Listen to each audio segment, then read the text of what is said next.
OK, bien merci d'être là ce soir pour venir écouter ma présentation. Alors, je m'appelle Janie Houle, je suis professeure titulaire au département de psychologie de l'UQAM, qui est l'Université du Québec à Montréal. Je suis aussi une psychologue communautaire.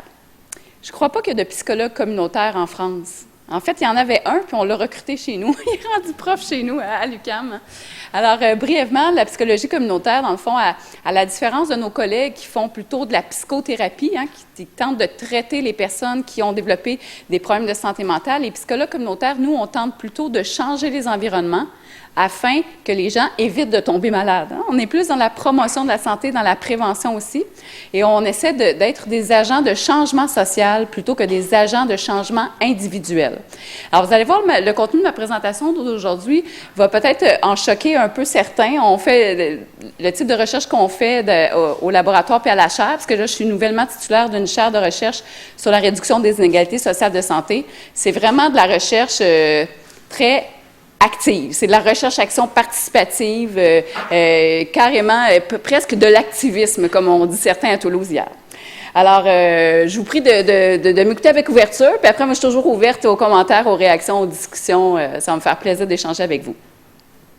Alors, dans la salle, vous êtes tous déjà familiers avec les inégalités sociales de santé? Tout le monde? Qui est peu familier avec les inégalités sociales de santé? Tout le monde. Bon, c'est parfait. Mais donc, je vais passer vite là-dessus. Donc, les inégalités, c'est vraiment comme des écarts dans l'état de santé de différents groupes sociaux en fonction de la position qu'ils occupent dans une hiérarchie, dans la hiérarchie sociale. En général, on évalue la position dans la hiérarchie à l'aide soit du revenu, de l'occupation, de la personne.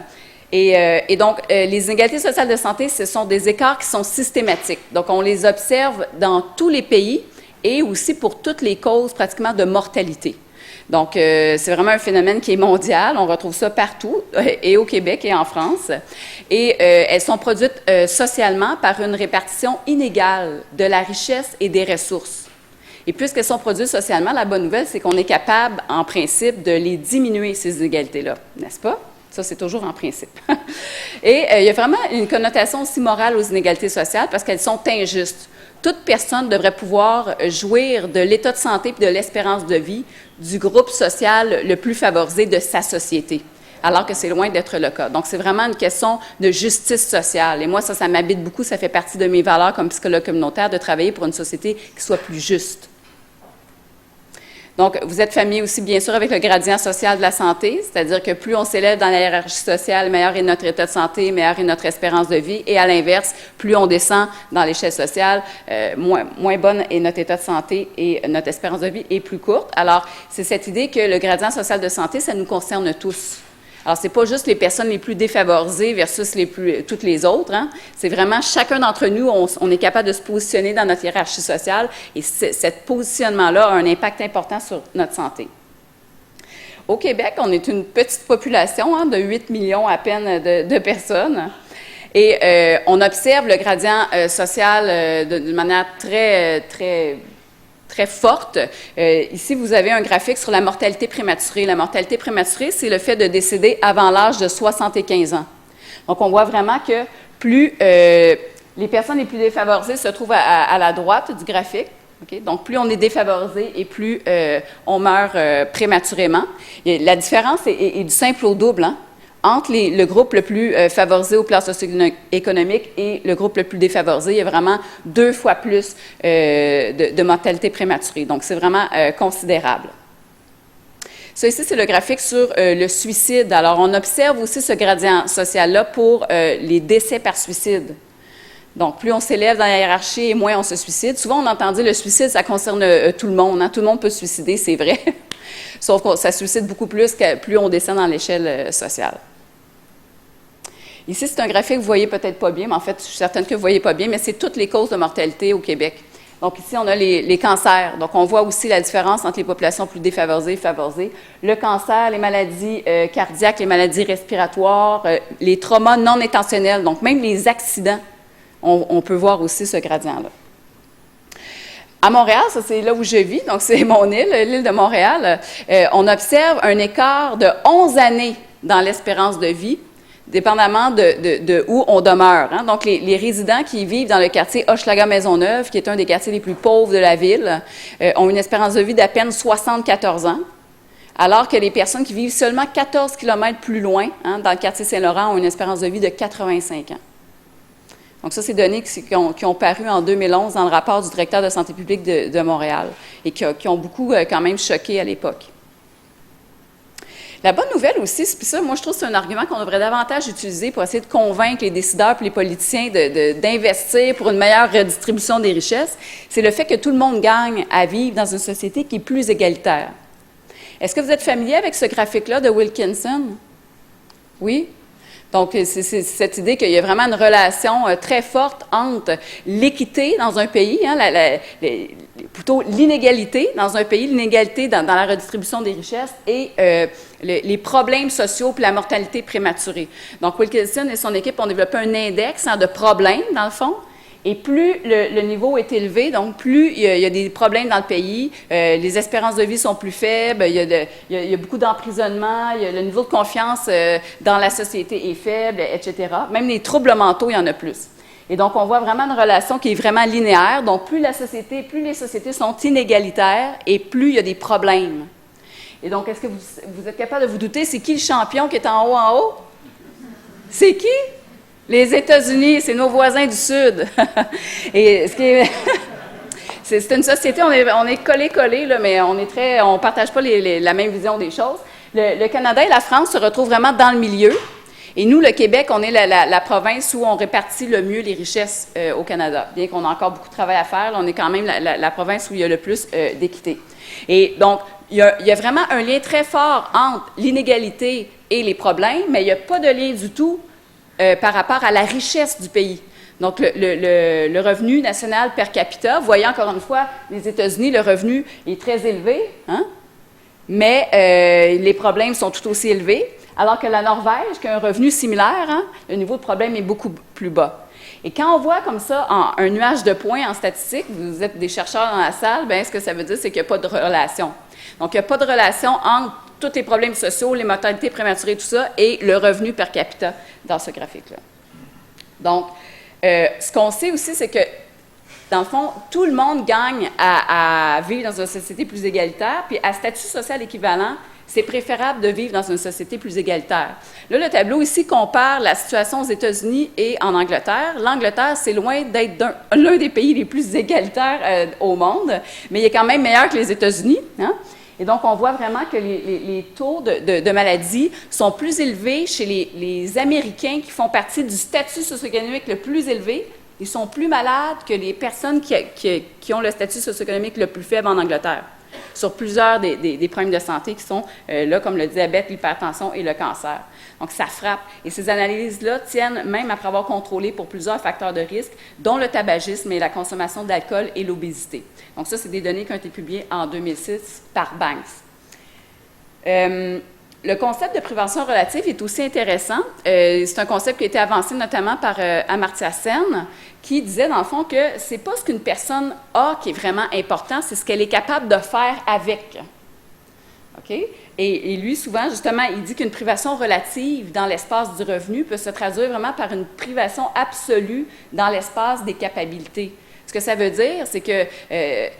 par exemple, quand on vit dans une société avec un petit, par exemple au Québec, avec un petit revenu, bien, le fait qu'on a un système de santé qui est universel, qu'on a différents programmes sociaux, bien, on vit mieux dans une société comme ça qu'aux États-Unis, par exemple, où on aurait le même revenu et pas accès à tous ces services-là. Par exemple, Sen utilisait les données qui comparaient le Costa Rica et les États-Unis à la fin des années 80, et il montrait qu'au Costa Rica, donc l'espérance de vie était de 75 ans, qui était pratiquement la même espérance de vie que les États-Unis où c'était 76 ans, mais l'écart de revenus per capita était considérable. Donc, au Costa Rica, la population disposait de seulement 1 780 par année et les Américains, 20 900 Mais avec ces deux montants-là, qui sont très différents, ils étaient quand même capables de vivre jusqu'à un âge de 75 à 76 ans. Donc, vous voyez, et un élément qui est important, c'est combien ça prend d'argent pour être capable de sortir de chez soi sans avoir honte. C'est vraiment cette idée, cet exemple-là qu'il utilisait. Et au Costa Rica, ça prend beaucoup moins d'argent pour sortir de chez soi sans avoir honte. Et la honte, ça fait mal. Parce que les inégalités sociales de santé sont entre autres causées par une sorte, ça c'est Michael Marmot qui le dit, d'une angoisse de statut. C'est-à-dire, dans les sociétés très inégalitaires, là, on angoisse par rapport à notre statut, puis on se sent un petit peu obligé de le montrer de manière visible. Et de quelle manière on peut montrer de manière visible notre statut socio-économique? Avec quoi? Des vêtements. Quoi d'autre? La voiture. La voiture, c'est tellement un bon exemple. Hein? J'aimerais savoir quelle sorte de voiture vous achetez, que vous conduisez, mais souvent, c'est un indicateur de prestige. Hein? Quand on choisit de conduire une Mercedes, une BMW, une Audi, c'est pour aussi montrer qu'on a réussi dans la vie. Qu'on a... Bon, dans les sociétés plus égalitaires, tout le monde a à peu près le même char, tout le monde a à peu près la même qualité de vêtements, ont à peu près le même type de maison et tout. Mais dans les sociétés très inégalitaires, donc les gens angoissent par rapport à leur statut et ils vont s'endetter pour justement, ils vont se payer la Audi, mais même s'ils n'ont pas nécessairement les revenus pour, ils vont la louer et puis donc ils vont se retrouver endettés. Et quand on se retrouve endetté, qu'est-ce que ça fait? Ça fait probablement du stress. Hein? Et ça fait aussi le fait qu'on n'a plus envie de partager. Quand on est pogné à la gorge avec nos paiements de notre grosse maison, notre grosse bagnole, hein? Puis là arrive le temps des impôts, on n'a pas le goût de payer nos impôts, on n'a pas le goût de donner à des bonnes causes, on n'a plus le goût de ça. On a le goût d'avoir plus d'argent pour nous pour payer nos factures. Donc l'endettement, ça crée aussi une sorte de désolidarisation. Il y a le « eux » et il y a le « nous ». Et dans les sociétés très inégalitaires, on le voit très bien. Donc, les riches, là, ils se sentent aucune parenté avec les pauvres. Ils n'en ont peut-être même jamais rencontré de leur vie. Okay? Alors que dans les sociétés plus égalitaires, il y a une plus grande mixité. Donc, ça, vous êtes familier avec cette idée que, dans le fond, c'est à travers la réponse de stress chronique que la position sociale, dans le fond, se traduit par des états de santé différents. Et moi, ce sur quoi je travaille plus particulièrement, c'est sur 2 facteurs qui ont été montrés comme étant comme des variables qui permettaient de diminuer l'impact négatif d'une position sociale faible sur la santé. C'est le capital social et le contrôle qu'une personne a sur sa vie. Et ça, c'est des mécanismes sur lesquels il est tout à fait possible d'agir. Vous allez voir, mes travaux portent sur les populations qui vivent dans des habitations à loyer modique, des HLM. Je n'ai pas la prétention que je vais changer leur position sociale. Okay? C'est des gens qui ont des problèmes de santé physique, des problèmes de santé mentale, ils ne peuvent pas aller travailler. Ils vont toujours occuper une position sociale probablement plus faible, mais moi, ce que je souhaite, c'est qu'ils vivent mieux quand même parce qu'ils vont avoir plus de contrôle sur leur vie et un meilleur capital social. Vous allez voir comment on procède pour le faire. D'ailleurs, pour réussir à réduire les inégalités sociales, il faut répartir plus équitablement les ressources et le pouvoir. Ça, c'est extrêmement important. C'est vraiment une des premières choses à faire. Et donc, vous êtes familier encore ici, je m'adresse à un auditoire qui connaît bien les inégalités, la différence entre l'égalité et l'équité. Hein? C'est cette idée que les personnages sur l'image, ils veulent tous voir le match de baseball. Hein? Ils ont tous le même objectif, voir le match de baseball. Mais ils ne partent pas du tout dans la même position. Hein? Le petit personnage en jaune, là, premièrement, il n'est pas chanceux parce qu'il est dans la pente. Hein? Et la clôture, ça se trouve qu'elle est plus haute. Alors lui, il ne peut pas l'avoir, le match de baseball. Alors ce qu'on a besoin, si on lui donne toute la même chose, moi je sais qu'en France, vous êtes très attachés à cette valeur d'égalité. Hein? C'est très au cœur de l'identité française, c'est correct. Là. Mais pour réduire les inégalités, ça prend plus que l'égalité, ça prend de l'équité. L'équité, c'est faire en sorte que la personne reçoive ce qu'elle a besoin pour atteindre ses objectifs. Donc, qu'elle a besoin pour voir le match de baseball. Donc, cette personne-là a besoin de 3 petits boosters pour voir le match de baseball. Alors, c'est ça qu'on doit lui procurer. Donc, l'idée, c'est quels sont les objectifs de vie des personnes, puis comment on peut les aider à les atteindre. Pour réussir à réduire les inégalités sociales de santé aussi, il faut travailler sur les conditions de la vie quotidienne. Il faut améliorer les conditions de la vie quotidienne, c'est essentiel. Puis là, c'est ma petite partie un peu critique par rapport aux efforts de la santé publique jusqu'à présent, qui sont beaucoup axés sur les actions sur l'individu. Okay? Apprendre, arrêter de fumer, manger tes fruits et tes légumes, c'est grosso modo, c'est beaucoup axé là-dessus. Et là, ça consisterait, par exemple, sur l'image, à faire en sorte que le bonhomme ait des meilleurs souliers pour gravir sa pente et son gros risque de santé. Donc, il y aurait peut-être un petit peu plus d'adhérence sur la pente, hein, mais il n'en resterait pas moins que la pente, elle serait élevée comme ça. L'idée de travailler sur les conditions de vie, c'est de diminuer la pente.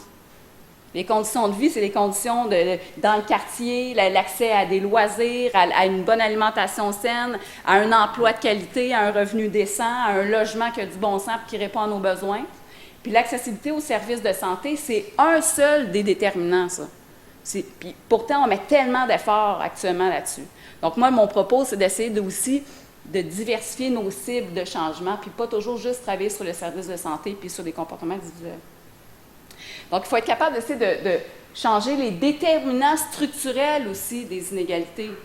Donc, les déterminants structurels, c'est quoi? C'est les politiques publiques, les pratiques, les politiques de santé, les politiques à l'échelle des municipalités. Donc, c'est ça, ultimement, qui va permettre de réduire les inégalités, c'est de changer les politiques, pas juste de changer les comportements individuels des gens. Et donc, il faut aussi travailler sur les conditions de la vie quotidienne, mais justement, pour y arriver de manière durable et pérenne, bien, il faut changer les politiques. Donc, ça, c'est vraiment important. Donc, ça m'amène à introduire brièvement ma chaire. Donc, la chaire de recherche sur la réduction des inégalités sociales de santé vise vraiment à se centrer sur des recherches interventionnelles en santé des populations menées avec les personnes en situation de défavorisation socio-économique. Je vous ai dit tantôt, il faut essayer de plus partager les ressources et le pouvoir, particulièrement avec les personnes qui en ont le moins. Puis moi, je pense que pour être cohérente avec moi-même, il faut que mes recherches aussi permettent de donner du pouvoir à ces personnes-là. Il faut que le processus de recherche en lui-même soit porteur de plus de pouvoir puis de plus de ressources pour ces personnes-là défavorisées. Donc, c'est pour ça qu'on, dans tous nos projets de la chaire, les personnes en situation de défavorisation socio-économique vont être partie prenante du choix des objets d'étude, de la méthodologie, de l'interprétation des résultats puis de leur diffusion aussi. On va rassembler aussi dans la chaire, on a plus d'une vingtaine de chercheurs associés à la chaire, donc de différentes disciplines. On a des urbanistes, on a des sociologues, on a des géographes, on a aussi des travailleurs sociaux, par exemple. Donc, on essaie vraiment d'aller chercher l'éclairage de différentes disciplines puis de travailler ensemble. On veut développer des théories, des méthodes et des connaissances sur 3 éléments plus particuliers. Le premier, c'est l'augmentation du pouvoir d'agir individuel et collectif, donc le fameux empowerment. On veut développer des stratégies pour développer le pouvoir d'agir des populations plus défavorisées et augmenter aussi leur capital social. Comment on peut faire ça? Ensuite, on veut identifier aussi quels seraient les changements structurels à apporter pour que l'environnement résidentiel devienne promoteur de santé. Donc, c'est quoi, sur quelle cible, sur quelle politique on doit travailler? Ça, on veut vraiment essayer de l'identifier. Puis, pourquoi l'environnement résidentiel? Bien, c'est parce qu'il y a une importance considérable, notamment pour les personnes plus défavorisées, parce qu'elles sont souvent captives de leur quartier. Hein? Elles sont pognées dans leur maison, dans leur logement, dans leur quartier, elles se déplacent très peu. Et donc, l'environnement résidentiel, à ce moment-là, a une importance cruciale pour ces personnes-là sur leur vie. On veut aussi travailler un peu sur les services de santé de première ligne, justement les services de premier recours, pour faire en sorte qu'ils produisent davantage d'équité. Donc, dans la chaire, c'est moi qui est titulaire, mais j'ai décidé de ne pas travailler toute seule. Je ne travaille jamais mes projets toute seule de toute façon. On s'est donné un comité de gouvernance sur lequel les chercheurs académiques, on est en minorité. Donc, on est 2 chercheurs universitaires sur le comité de gouvernance. Il y a 2 partenaires de la communauté. Donc, ça, c'est des organismes communautaires, dans le fond, qui œuvrent justement avec des personnes en situation de pauvreté ou d'exclusion. Donc, il y a Parole d'exclus et le collectif pour un Québec sans pauvreté. Donc, les 2 acteurs de terrain viennent s'asseoir à la table avec nous. Il y a 2 étudiants aussi au doctorat et 7 citoyens et citoyennes en situation de défavorisation socio-économique qui nous ont été référés par nos différents partenaires. Donc, ces citoyens-là viennent s'asseoir et vous voyez qu'ils sont majoritaires pour nous aider à planifier les activités de la chaire et éventuellement les projets de recherche. Mon idée initiale était, comme première activité de la chaire, de faire une formation de pairs chercheurs, qui s'adresserait vraiment à des personnes en situation de défavorisation socio-économique pour les aider à comprendre un peu c'est quoi le langage de la recherche, c'est quoi les différentes méthodologies de recherche. Donc, vraiment les former à être des interlocuteurs intéressants puis intéressés autour d'une table lorsqu'on vient à construire des projets de recherche. Et là, mes citoyens et citoyennes sur le comité de gouvernance de la chaire m'ont rapidement dit « Fais pas ça, ça ne marchera pas. » Je dis « Ah oui, comment ça? » Parce que les gens, ils ne comprennent rien là-dedans, la recherche, c'est trop désincarné. Ils ont besoin d'abord que tu leur expliques un peu ça serait quoi l'objet ou sur quoi ça porte. Alors, on a décidé plutôt d'y aller avec des ateliers de recherche citoyenne qu'on va faire un peu partout au Québec, vraiment aller à la rencontre des personnes plus défavorisées à travers un partenariat avec différents organismes et associations qui existent déjà. Pour faire une séance, on a déjà fait 2 jusqu'à présent. C'est quoi pour vous des inégalités sociales de santé? C'est quoi qui cause ça? Puis qu'est-ce qu'on devrait faire pour essayer de les diminuer? Donc, on en a réalisé 2 jusqu'à présent, puis il y a beaucoup, beaucoup de contenu très, très intéressant qui est ressorti de ça. Donc, on continue, on va en faire à peu près 7 à 8 au total. Et par la suite, on va mettre tout ça en commun et on va organiser une journée de croisement des savoirs où là, il y aura des citoyens, mais aussi des chercheurs et des intervenants acteurs de terrain qui vont discuter ensemble, puis à la toute fin, on va essayer de faire un exercice de priorisation des questions de recherche qui sont vraiment prioritaires à adresser dans le cadre de la chaire. Il y aura éventuellement aussi des webinaires, mais les webinaires, on va essayer de les faire encore une fois en tandem, un chercheur académique et une personne qui a vraiment un bagage expérientiel de la pauvreté ou des difficultés socio-économiques.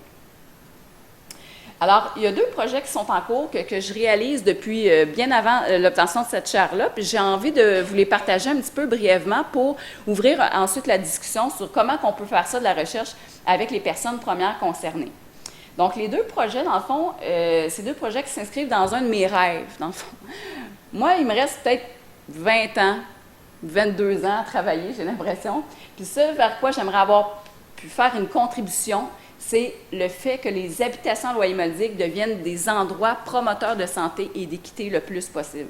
Parce qu'à l'heure actuelle, ce sont des endroits qui sont plus toxiques pour la santé que promoteurs de santé. Puis pour moi, ça, c'est un problème parce que ces endroits-là, ces habitations à loyer modique-là, c'est le gouvernement qui paye ça et qui subventionne ça pour donner un filet de sécurité aux personnes les plus vulnérables.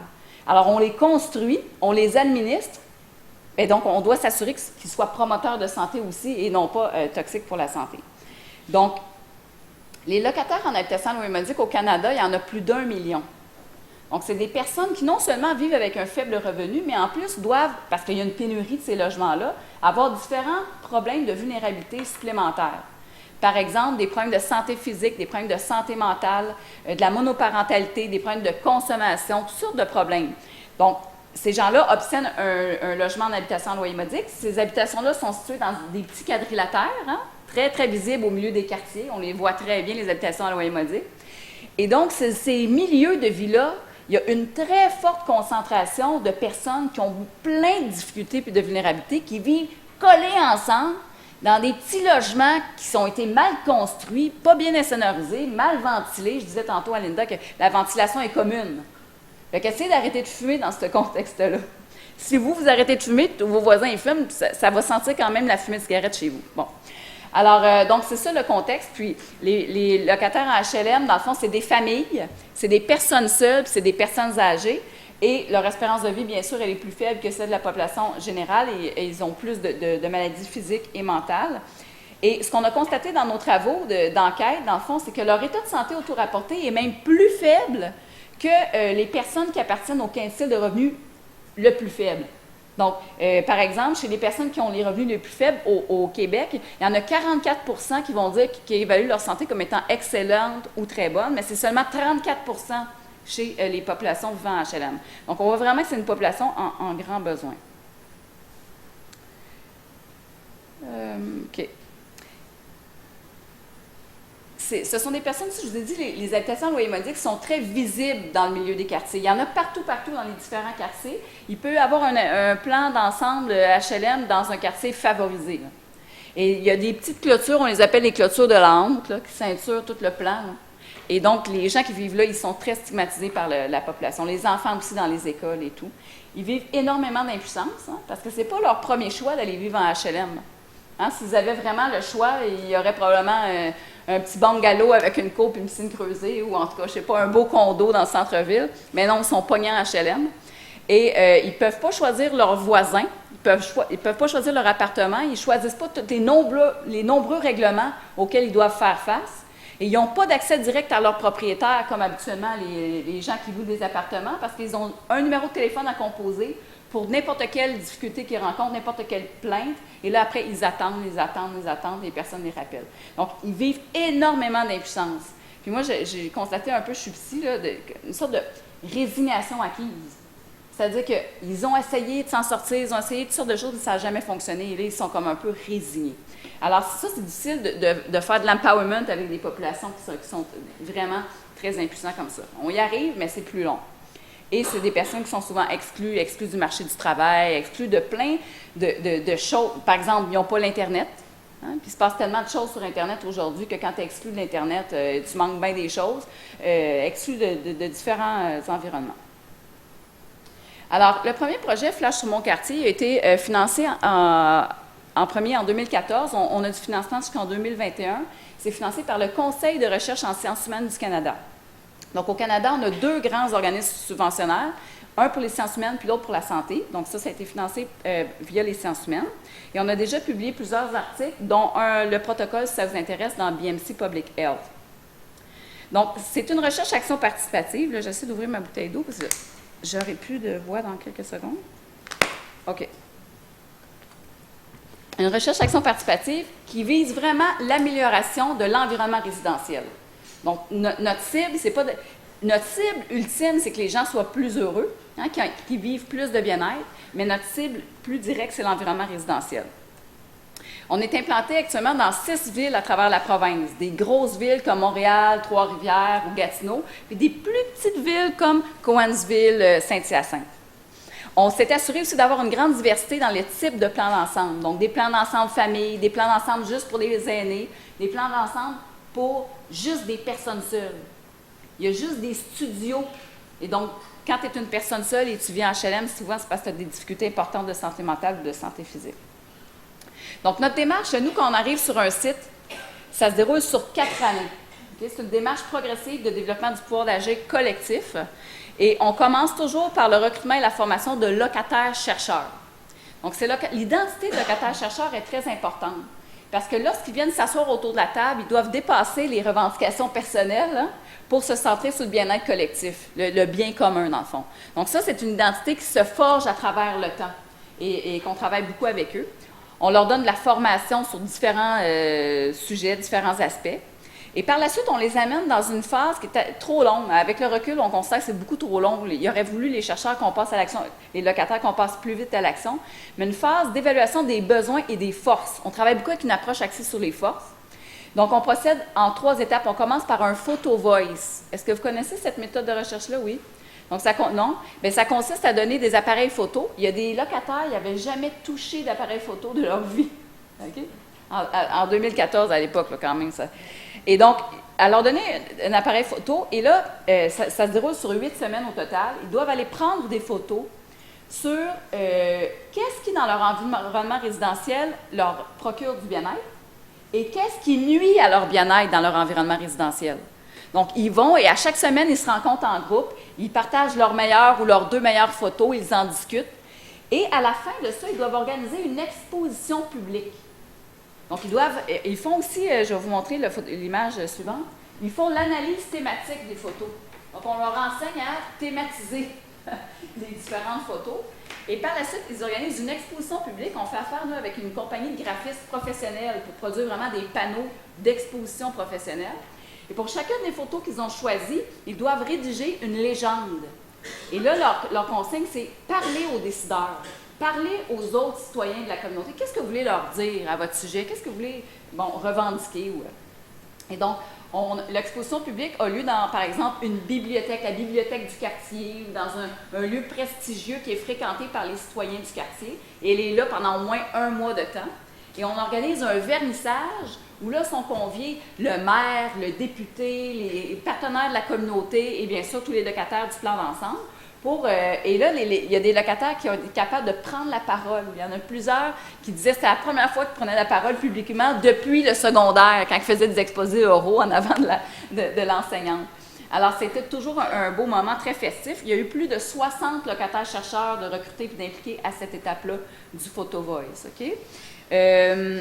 Après le Photo Voice, en fond, un Photo Voice, ça permet d'avoir quand même une bonne vision des aspects les plus saillants dans l'esprit des locataires. Mais ce n'est pas une mesure systématique de la qualité de l'environnement. Parce qu'il y a beaucoup de choses qui ne se prennent pas bien en photo. Par exemple, les deals de drogue, la qualité de l'air, ce genre de choses-là. On a bien averti les locataires de ne pas se mettre en danger jamais pour prendre des photos et aussi devait demander l'autorisation des gens qu'ils prenaient en photo également. Alors, on a créé avec eux une grille d'observation systématique qui comporte 64 items. Non, 54 items. Et là, donc, on est toujours dans une perspective de développement des capacités. Okay? Donc là, déjà au PhotoVoice, ils ont appris quand même à prendre la parole dans un groupe, discuter un peu de leurs photos, mettre des mots sur des images et tout ça. Ça s'est fait parfois avec quelques pleurs. Hein? Il est arrivé des fois, « Ouais, non, ta photo est bien laide. » L'autre personne a part à pleurer, là, il faut ramener tout ça. C'est ça de la recherche-action aussi. Il faut être capable de gérer les conflits, gérer le groupe et tout. Mais là, à l'étape de l'observation systématique, on voulait leur donner une compétence de plus, d'être capable de délibérer de manière constructive avec les autres. Donc, on a séparé le groupe de locataires-chercheurs en plus petits groupes. Ils devaient remplir la grille ensemble, mettons à 2, 3, et ensuite revenir délibérer en grands groupes. Ils devaient évaluer chacun des éléments de l'environnement sur une échelle variant de 0 à 4.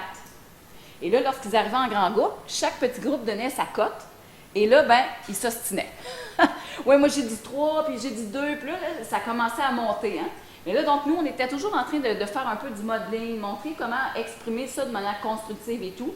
Et on est arrivé à leur dire, dans le fond, vous donnez une cote consensuelle, mais après, chacun des voteurs, un peu comme dans les organismes qui donnent des subventions par les pairs, chacun des voteurs peut voter moins 5 ou plus 5 au-dessus de la cote consensuelle. Au Canada, c'est comme ça qu'on évalue les demandes de subvention en délibération. Donc là, ça a très bien fonctionné.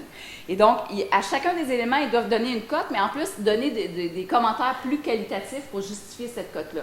Alors, à l'aide de ces grilles-là, la grille a été publiée dans Action Research. On a été capable d'avoir un portrait très exhaustif des forces et des faiblesses de chacun de nos 6 sites. Parce que vous avez deviné, c'est un multiple case study, c'est des études de cas multiples qu'on fait pour comparer l'influence du contexte sur la démarche. Ensuite, on a fait une enquête auprès de l'ensemble des ménages du plan d'ensemble qui avait été choisi et on a développé un nouveau questionnaire de congruence personne-environnement. On est en train de finir les analyses de validation, ça aussi, on va le publier. Donc, cette idée de la congruence personne-environnement, c'est dans quelle mesure l'environnement est approprié, offre les bonnes ressources, les bonnes opportunités pour répondre aux besoins de chaque personne. Donc, on a évalué ça, puis on a évalué la santé aussi. Et donc, une fois qu'on a terminé toute cette phase d'évaluation-là des forces et des besoins, les locataires organisent un forum collectif pour partager à l'ensemble de la communauté c'est quoi les grandes conclusions de cette phase d'évaluation des forces et des besoins. Et aussi, c'est à ce moment-là qu'on fait la priorisation des actions. Donc, chaque personne a des cartons de couleur, puis peut voter sur ces pistes d'action à privilégier. Et là, vraiment, là, le maire a un droit de vote autant que le locataire. Tout le monde est sur un pied d'égalité dans ces forums-là. Il y a des forums, là, il y avait plus de 50 personnes, là, comme vous voyez sur la photo.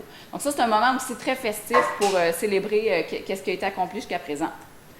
Et par la suite, juste pour vous revenir sur la démarche au complet, donc après l'évaluation des besoins, les locataires se développent un plan d'action et ensuite, ils implantent leur plan d'action pour améliorer leur environnement avec notre accompagnement pendant 1 an de temps. Donc, c'est ça toute la séquence des presque 4 ans.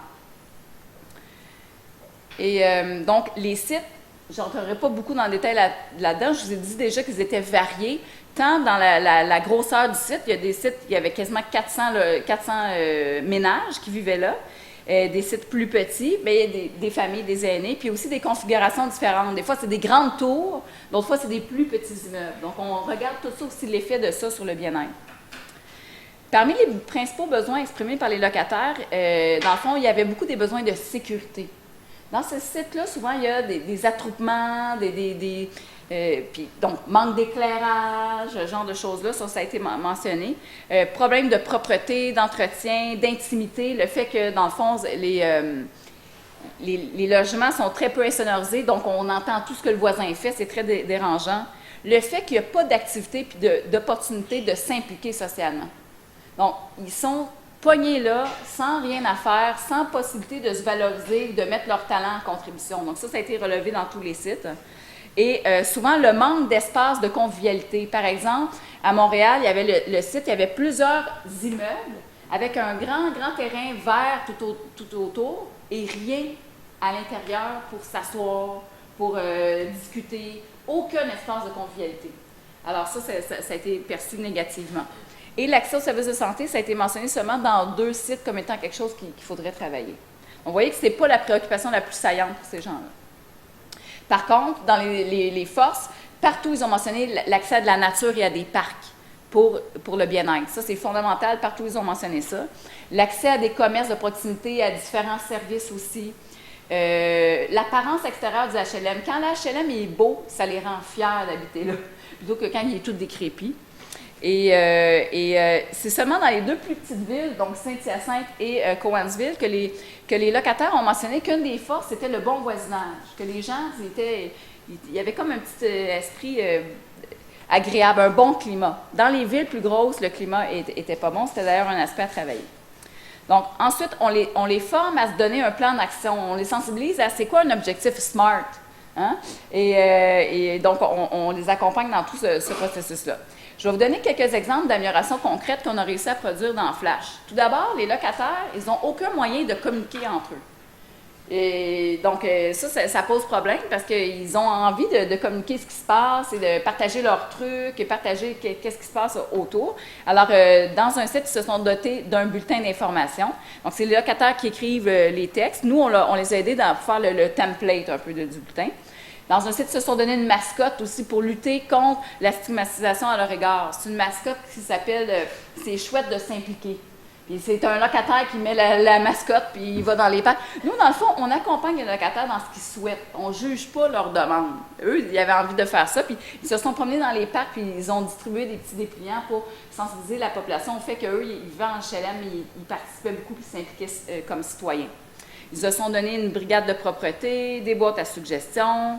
Il y a eu dans un site, il y a une clôture qui séparait le HLM d'une voie ferrée, puis il y avait des gros trous dans la clôture. Les enfants passaient. C'était dangereux de se faire frapper par un train. Alors, donc ça, suite au photovoice, à l'exposition publique, la clôture a tout été réparée, alors que ça faisait longtemps que les locataires le demandaient. À Saint-Hyacinthe, ils se sont dotés d'un logo et d'un slogan. À la terrasse du Patro, on a du cœur. Et là, ils ont fait faire une grande pancarte comme ça à l'entrée du site. Ça, c'est vraiment pour valoriser un peu le sentiment d'appartenance. En HLM, souvent, quand tu rentres dans cet environnement-là, les gens te disent « parle pas à personne ». Rentre chez vous, tu n'auras pas de problème, parle pas à personne. Et ça fait beaucoup d'isolement. Les gens, ils ont peur, ils restent chez eux. Alors, les locataires ont décidé de faire une visite d'accueil, vraiment pour souhaiter la bienvenue à tous les nouveaux locataires, puis leur présenter un peu c'est quoi les ressources et les services qui sont disponibles autour. Donc ça, c'est vraiment une de leurs initiatives. Ici, vous voyez les salles de lavage. En fond, dans les tours à Montréal, il y a 13 familles. Ils n'ont pas le droit d'avoir leur laveuse sécheuse dans leur appartement. Selon les normes de conception des HLM, ils ne méritent pas ça. Okay? Alors, ils sont pognés pour se partager une laveuse et une sécheuse par 13 familles par étage. Alors, ça a l'air anodin, mais c'est quand même beaucoup de gestion, puis ça nuit beaucoup au bien-être de plusieurs, parce que ça crée aussi des conflits. Imaginez-vous, là, vous préparez aller faire votre lavage, là, hein? C'est la fenêtre que vous avez dans votre semaine. Vous avez la petite buanderie, il y a du linge en laveuse, mais vous ne savez pas c'est à qui. Hein? Et là, qu'est-ce que vous faites? Soit vous attendez là, que ça se termine, puis que souvent le lavage se termine, mais la personne ne le sait pas, fait qu'elle ne vient pas le chercher, fait que le linge reste là toute l'après-midi, toute la journée. Donc, c'est ni... Alors, ils se sont donné des tableaux blancs pour communiquer entre eux. Donc, dans laveuse, c'est 506, bien, le prochain, ça va être 508. Donc, et ça a vraiment créé quand même du lien entre eux. Vous voyez, ça a l'air anodin, là, mais l'influence de l'environnement sur le bien-être, c'est aussi des laveuses sécheuses. Ça fait partie de ça. Quand on dit améliorer les conditions de la vie quotidienne, ça fait partie de ça. Ils ont aussi réussi à faire mettre un stop entre la HLM et le parc parce que les enfants, ils manquaient de se faire frapper souvent parce qu'ils partaient à courir pour aller au parc puis les voitures circulaient rapidement. Donc, ils ont réussi à faire ça. On a travaillé ça avec la ville. Dans les fameuses salles de lavage, il n'y avait aucune ventilation. Puis beaucoup, il y a plus de 33% des locataires qui ont des problèmes d'asthme dans les HLM. Donc, ils entraient dans la buanderie puis c'était suffocant. Donc, on a réussi à faire changer ça aussi. Dans un site, ils ont décidé ça c'était leur idée aussi, de faire une BD humoristique pour sensibiliser les voisins au bon voisinage, à des bons comportements à faire entre voisins, se saluer, pas mettre notre musique trop fort, etc. Et donc ensuite, ils l'ont distribué à tout le monde. Ils ont aussi, donc, à travers toutes ces améliorations concrètes-là, c'est comme si on a réussi à un petit peu leur donner un petit peu plus de contrôle sur leur environnement. C'est des succès modestes, mais c'est un petit peu plus que c'était. Mais ce sur quoi on a le plus d'effets bénéfiques, ce qu'on a constaté, c'est le capital social. Donc, non seulement entre eux, tu sais, le capital social, c'est pas le soutien social, hein, c'est le fait de connaître du monde qui connaît d'autres personnes et qui peuvent nous aider à atteindre nos objectifs dans la vie. Donc, les personnes en situation de pauvreté, souvent, ils ont très peu de capital social. Ils connaissent peu de personnes. Tu sais, moi, par exemple, dans mon entourage immédiat, là, je connais un médecin, je connais un garagiste, je connais un notaire, un avocat, et je sais que je peux faire appel à ces gens-là si jamais j'ai une question, j'ai un problème ou quoi que ce soit. J'ai beaucoup de capital social, et ça m'aide. Et donc, c'est ce qu'on voulait créer chez les locataires. Donc, à travers tous les événements qu'on a fait, le forum collectif, le vernissage, ils ont pu rencontrer des élus.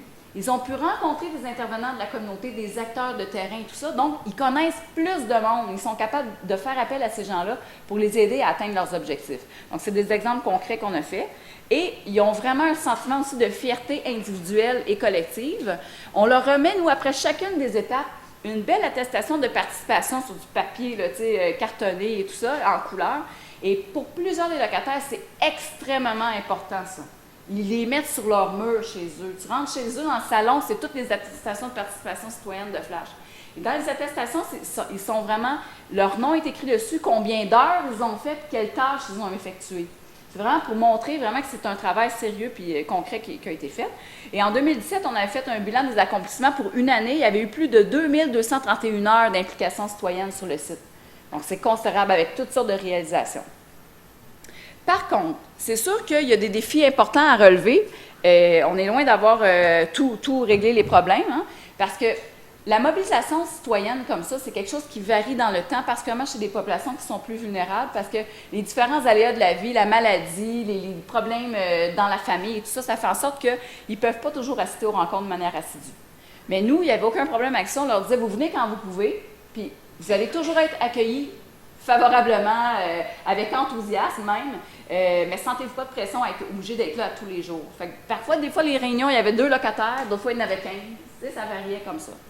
Ça a été difficile quand même de les sortir de l'impuissance. Il y en a pour lesquels, vraiment, ils étaient rendus trop loin dans le cynisme. Ils n'étaient plus capables de retrouver un petit peu d'espoir que les choses vont aller mieux. Donc ça a été difficile. Mais il y en a d'autres pour qui on a vu vraiment que l'espoir commençait à naître, puis là, on l'a nourri, puis on a permis de le continuer.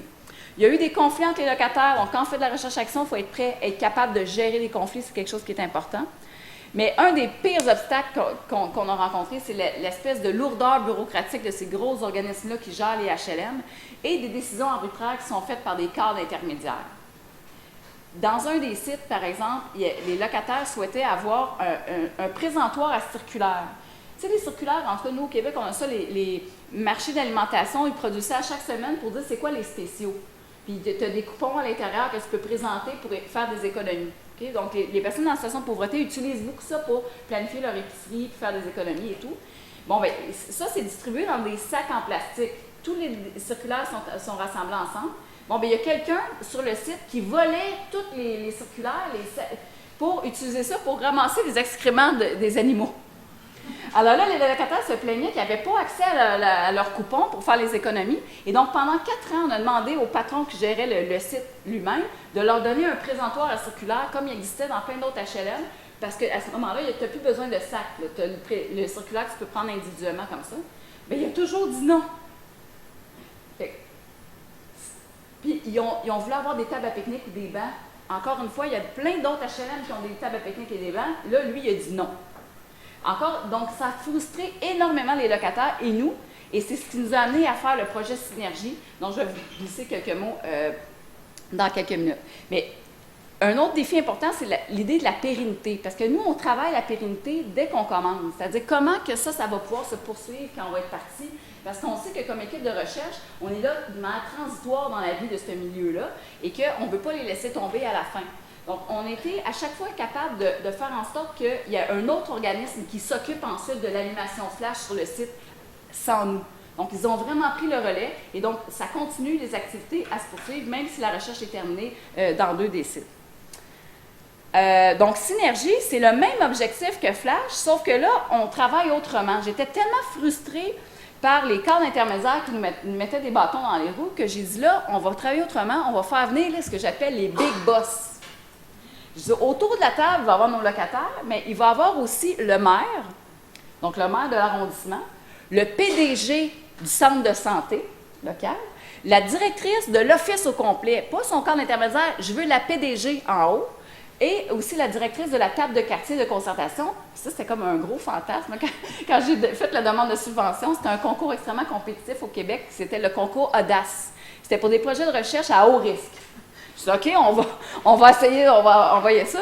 Le taux de succès du concours était de 10 puis on l'a eu, la subvention. C'était quand même assez extraordinaire. Mais moi, c'était comme mon fantasme que j'avais mis sur papier. Mais là, il fallait le réaliser. Mais j'avais déjà sécurisé la participation. Le maire avait accepté, tous les hauts dirigeants avaient accepté. Puis là, après, il s'agissait de vraiment recruter nos locataires pour les asseoir à la table.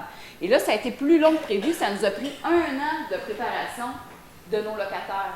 Donc, moi, j'ai envoyé sur le site un étudiant qui était là pendant 1 an pour faire du porte-à-porte, aller dans des activités informelles, commencer à créer du lien avec les locataires.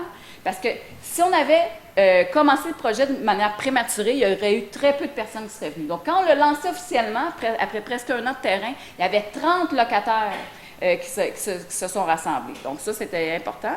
Donc, le site, c'est un nouveau site complètement où on n'est jamais intervenu. Ça s'appelle La Pépinière, pardon. Il y a près de 500 personnes qui vivent là, dont 200 enfants. Donc, c'est des vieux édifices là, bâtis dans les années 70, puis à peu près pas entretenus. Et il y a un organisme sur place aussi pour faire de l'intervention de milieu. Donc, on a travaillé très fort en amont pour vraiment essayer d'attirer les locataires puis les intéresser au projet. On a discuté avec tous les partenaires, les acteurs de terrain qui intervenaient déjà sur le site pour comprendre c'était quoi la situation de ce site-là. Et donc, on a 25 à 30 locataires qui sont présents à chaque rencontre. C'est 2 rencontres par mois. Dans un petit local exigu, il fait chaud là-dedans, là, on est toutes poignées, toutes entassées, c'est l'horreur. Je co-anime les rencontres avec un collègue sociologue, puis avec une de mes étudiantes du doctorat. Et là, l'idée, c'est de faire de la co-construction entre les hauts dirigeants, les big boss, et les locataires. Et moi, je savais que trouver des dates de rencontre où le PDG du centre de santé, le maire et tout ça allait être disponible, je me suis pris longtemps d'avance. Hein. Mais là, les dates approchaient. Là, j'avais 30 locataires fâchés, OK? Qui faisaient... Nos rencontres, c'était juste des plaintes, des plaintes, des plaintes. Les 3 premières, c'était ça.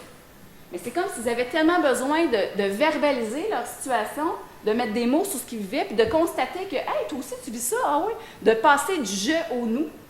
Qu'au début, là, quand la première rencontre de co-construction, on n'était pas prêt à travailler avec les hauts dirigeants, ça aurait la chicane, ça aurait pété, c'est sûr.